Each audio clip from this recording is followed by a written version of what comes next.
right now we have 5 people working on the team, and they all have a specific role. We have a guy that works on the mocap, and we have a guy that models all of the head geometry for the characters.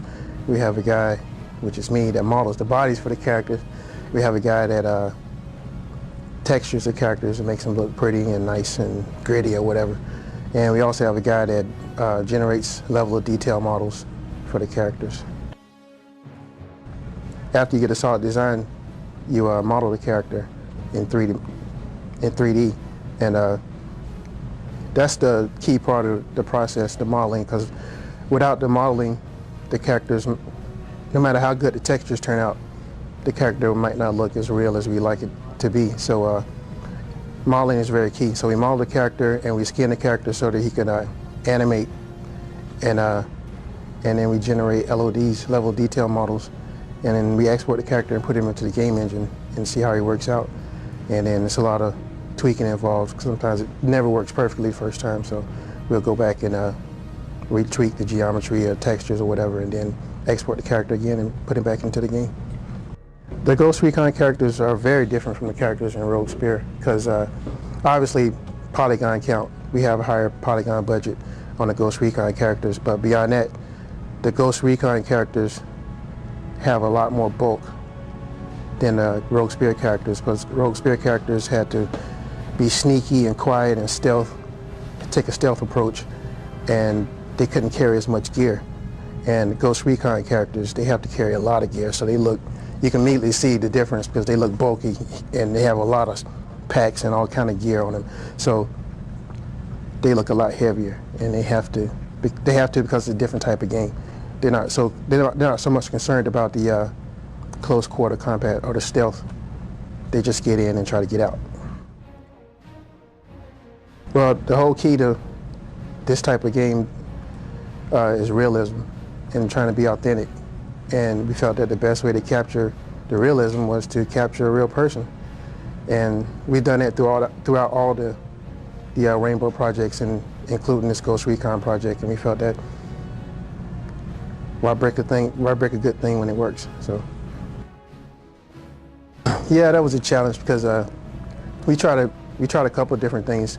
Like for the death motions while a guy's running, we had a guy that would stand on one end of the mat in the motion capture studio, and he would run, basically, you know, doing his movement, and he would run, and we'd have a guy standing at the end of the mat waiting for him, and when he came off the mat, he'd push him so that he could fall over and try to simulate the hit. So that worked out pretty good. So that's how we captured the motions for guys running and getting hit. And for the bullet hits, when the guy takes a bullet, we tried to like nudge the guy with like a pole or something, or stick, and try to simulate it like that, but that didn't turn out too good because the motions ended up being kind of slow, and we need the motion to snap, because when you get hit with a bullet, it's like phew, you get hit hard. So we ended up having a guy that was performing, just simulating getting hit when we told him where to get hit at. So if he was getting hit in the head, he'd get in his position, and then his head would snap to the side or whatever. And we just tried to think about all the possible ways the guy could get hit and try to capture all those. And we basically just generalized. So if a guy's getting hit in the head, we have a shot where he gets hit in the head, in the front, the back, or left, or the side, or wherever. Well, Damon Rogers is our effects artist. He uses 3D Studio Max, and he does it through a lot of particle animation or a billboard animation. Him collaborating with the engineer Curtis Smith, those two guys sort of do a trial and error on all the effects. They'll try one thing and then they see how it looks in the game, and they make modifications on that. But mainly it's through the particles that we can achieve more realistic looking smoke, more realistic looking fire, and it comes across with pretty impressive results. One of the best effects in the game is probably the reflection of the buildings in Mission 11, the Valenius mission. That was a pretty cool effect where you're walking down the streets and you look in the puddles and you can actually see the reflection of the buildings in the water. That was a trick, and it's, you know, any aspiring effects artists out there should try to figure out how we did it. It's very, very intense, and especially co-op mode is a lot of fun.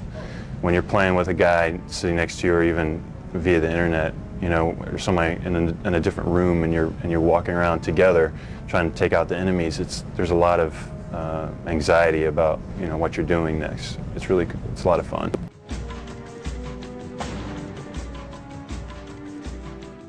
The outside spaces initially were much more challenged to design, to come up with a process to get them into the game properly and to make sure that they were fun. Once we got past that challenge, it became actually much easier.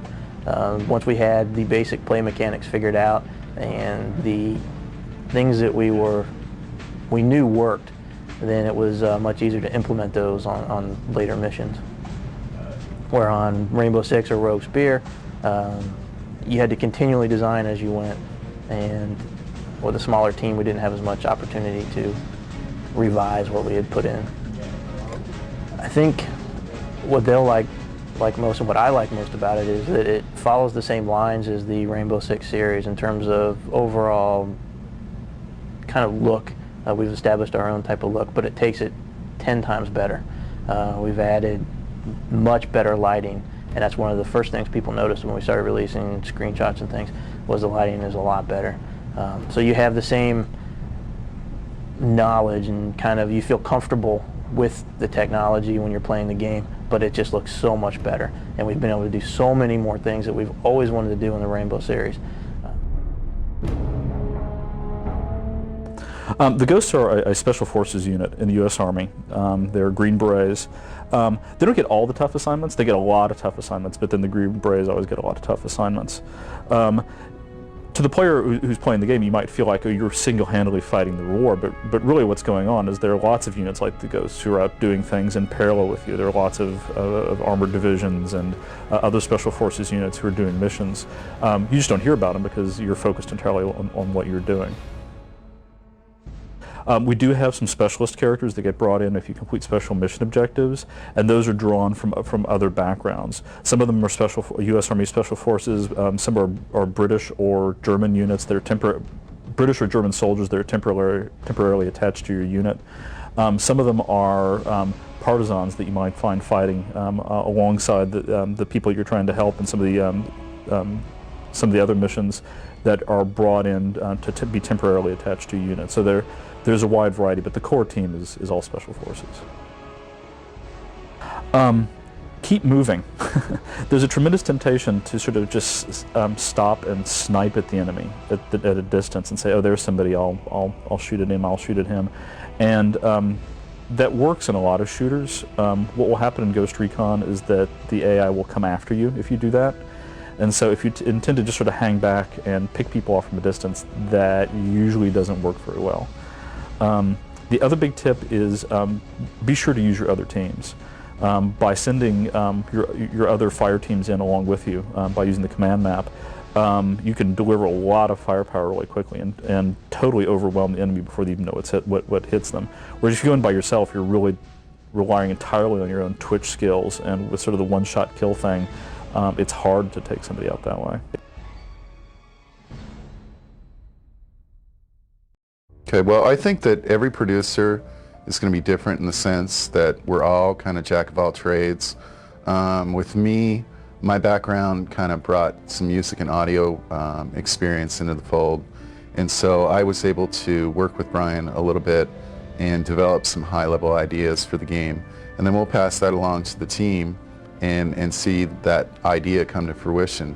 On the other hand, the team and the design group is in charge of the game, and so I really try not to intervene unless I feel that the overall game design isn't meeting the original concept that we came up with for Ghost Recon.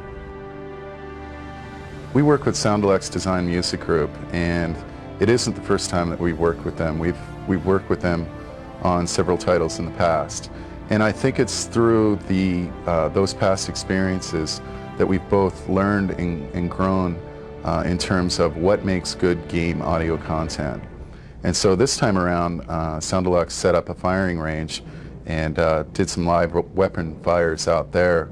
And I think it's going to make for some really intense firefights in Ghost Recon.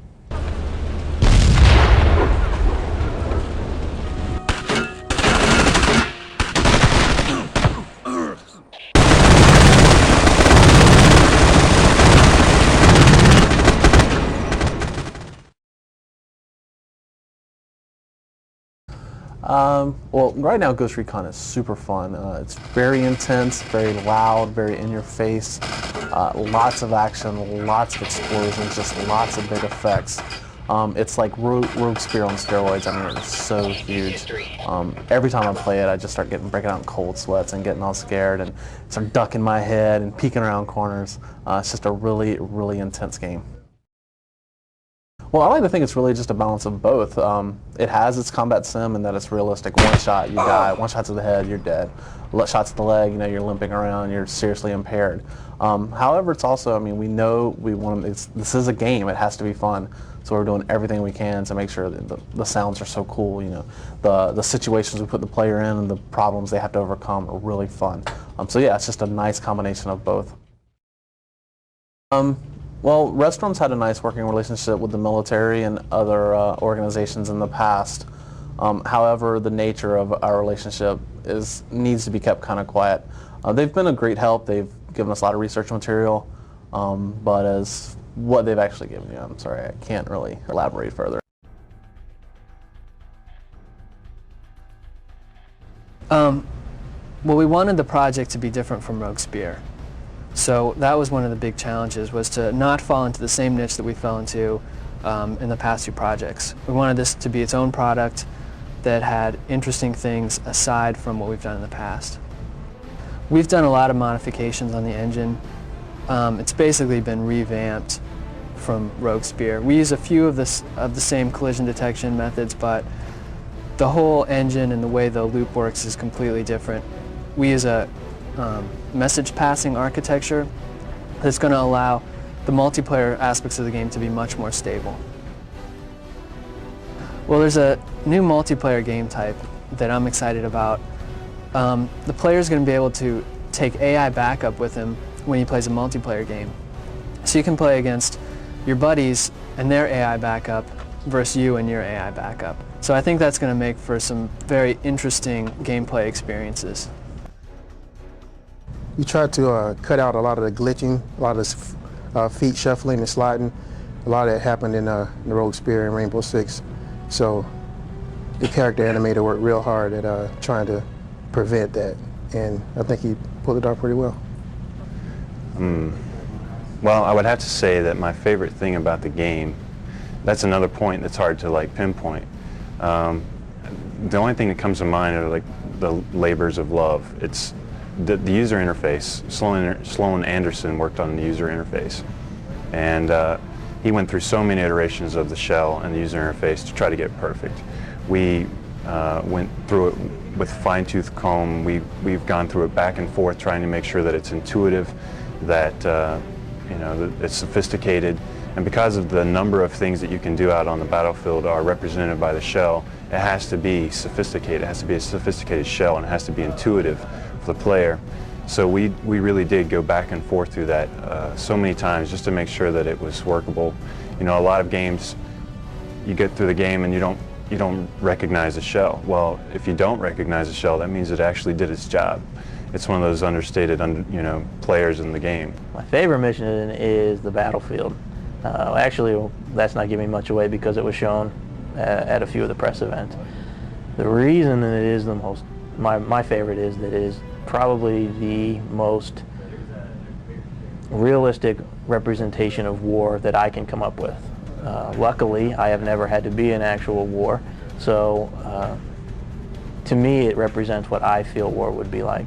Bullets flying all around, constant action, getting surrounded at times, having to change your plans on the fly because the enemy did something you didn't expect, which I'm guessing happens all the time in war. So to me it is the most realistic representation of a war simulation or a war scenario that I've seen in a game.